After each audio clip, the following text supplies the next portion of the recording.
Next తో IT job పక్కా 5 lakhs challenge program లో చేరండి. కేవలం 100 రోజుల్లో జాబ్ తెచ్చుకోండి.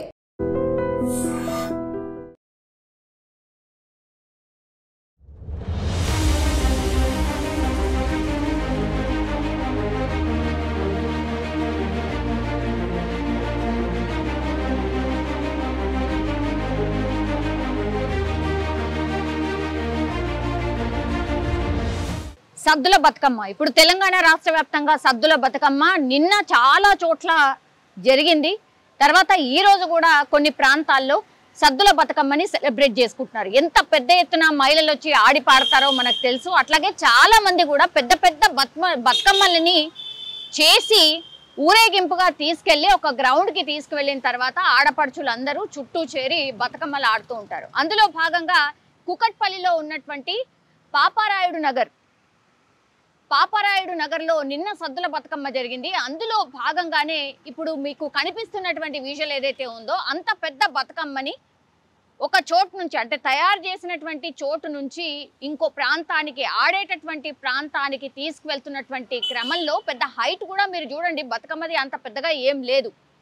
పైన హై టెన్షన్ వైర్లు పోతున్నాయి, మీరు గమనించండి. ఆ హై టెన్షన్స్ వైర్లు ఒక్కసారి ఈ బతుకమ్మ దానికి తగలడం, ఆ తర్వాత ఆ వైర్లన్నీ కూడా తెగిపడ్డం, ఎవరైతే ఈ బతుకమ్మని అంటే తీసుకువెళ్తూ ఉన్నారో ఈ ముగ్గురికి కూడా పూర్తి స్థాయిలో బట్టలన్నీ కాలిపోయినాయి. మీరు చూడండి, చేతులు కాలిపోయినాయి, కాళ్ళు కాలిపోయినాయి. అంత దారుణంగా ఈ హై టెన్షన్ తీగలు తగిలి కట్ అయిపోయి వీళ్ళందరికీ కూడా గాయాలైనటువంటి పరిస్థితి. ఒక్కసారిగా ఈ బతుకమ్మలు ఎవరైతే తీసుకెళ్తున్నారో ఆడపడుచులు అందరూ ఉన్నారో ఊరేగింపుగా తీసుకెళ్తున్నారు. ఒక్కసారిగా షాక్ అనమాట. ఈ పాపారాయుడికి నగర్కి సంబంధించిన వాళ్ళందరూ కూడా పెద్ద ఎత్తున బతుకమ్మని ఆడుతుంటారు. అందులో భాగంగానే నిన్న కూడా సద్దుల బతుకమ్మకు సంబంధించి అన్ని అరేంజ్మెంట్స్ చేసుకొని మంచిగా ఆడి పాడదామని తీసుకెళ్తున్నటువంటి టైంలో ఒక్కసారిగా ఈ ఘటన జరగడంతో అందరూ కూడా భయపడిపోయినటువంటి పరిస్థితి. గట్టిగట్టిగా అరుస్తున్నారు, అటువైపు వెళ్ళకండి, పూర్తిగా తీగలు కింద పడిపోయాయి, అక్కడికి ఎవరు వెళ్ళినా సరే షాక్ తగులుతుంది అని. అక్కడ ఉన్నటువంటి వాళ్ళు కూడా ఒక్క రకంగా షాక్ అయిపోయింది. ఎందుకంటే మనం మర్చిపోలేదు కదా, మొన్న కూడా మనకు తెలుసు ఒక రథాన్ని లాగుతూ రామ్ నగర్లో పాపం 3 నుంచి 4 చనిపోయారు. ఆ ఫ్యామిలీస్ అన్నీ కూడా అనాథలైపోయినాయి. అది మర్చిపోనే లేదు. అట్లాగే ఆ వరుసగా 2-3 రోజుల పాటు ఈ వినాయకులు తరలిస్తున్నటువంటి క్రమంలో కూడా చాలా మందికి కూడా ఇట్లనే విద్యుత్ తీగలు తగిలి దగ్గర మొన్న వినాయక చవితి అప్పుడే ఒక 10 నుంచి 12 మంది చనిపోయారు. మళ్ళా ఇప్పుడు ఈ బతుకమ్మ తీసుకెళ్తున్నటువంటి టైంలో సేమ్ ఇన్సిడెంట్ రిపీట్ అయింది. అంటే ఎంత దారుణంగా సిటీ వ్యాప్తంగా ఈ వైర్లు అనేవి అంటే చాలా కిందికి వేళ్లాడుతున్నాయి. ఇవి ఎంత డేంజర్గా మారిపోయినాయి. ఇంకోవైపేమో మొన్నటి వరకు కూడా మనకు వర్షాలే పడ్డాయి, ఇంకా ఎక్కడికక్కడ బురద పోలేదు, అట్లాగే నీళ్లు కూడా అట్లా ఉన్నాయి, ఆ లుంతలల్లో నీళ్ళు అట్లా ఉండిపోయినాయి. సో ఇది కూడా వన్ ఆఫ్ ది కారణం అనమాట.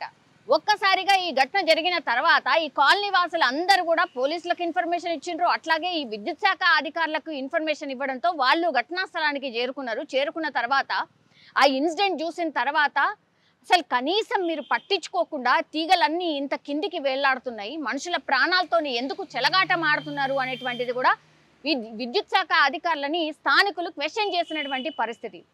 ఇంకా అదృష్టం బాగుంది కాబట్టి నిజంగా ఆ బతుకమ్మనే బతికిచ్చింది అనుకోవాలి.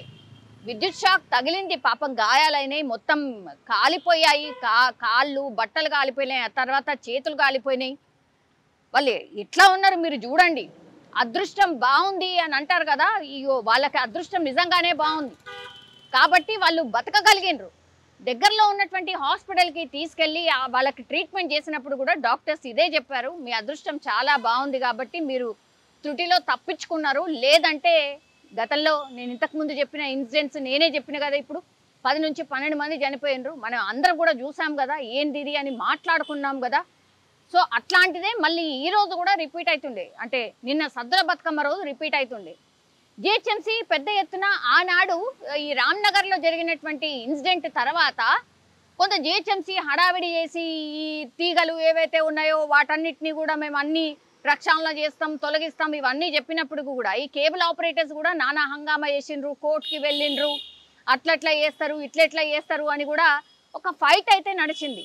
కానీ ప్రజలు ఇంకా కూడా ఇబ్బంది పడుతున్నారు ఇట్లా కరెంటు తీగల వల్ల అనే దానికి బెస్ట్ ఎగ్జాంపుల్ మళ్ళా ఇప్పుడు బతుకమ్మ వేడుకల్లో కూడా అట్లాంటి ఇన్సిడెంటే రిపీట్ అయింది. సో గాల్లో ప్రాణాలు అనే దానికి ఉదాహరణనే ఈ ఇన్సిడెంట్ అని కూడా మనం చెప్పొచ్చు. ఇంకెప్పుడు మేలుకుంటారో అధికారులు, ఇంకెప్పుడు ప్రక్షాళన చేస్తారో, ఇంకెప్పుడు ఈ తీగలు లేకుండా మన భాగ్యనగరాన్ని చూడగలుగుతారో అర్థం కానటువంటి పరిస్థితి అయితే కనిపిస్తోంది. ఒక్కసారిగా బతుకమ్మ వేడుకల్లో ఒక రకంగా షాకింగ్ ఇన్సిడెంట్ అని అనుకోవచ్చు. అది కూడా నగరంలో కూకట్పల్లిలో జరిగినటువంటి ఇన్సిడెంట్.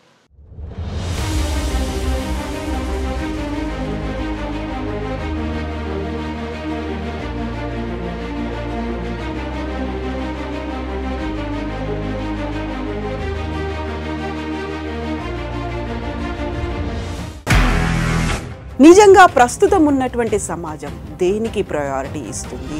ఆర్థిక సంబంధాల చుట్టూ మాత్రమే తిరుగుతోంది.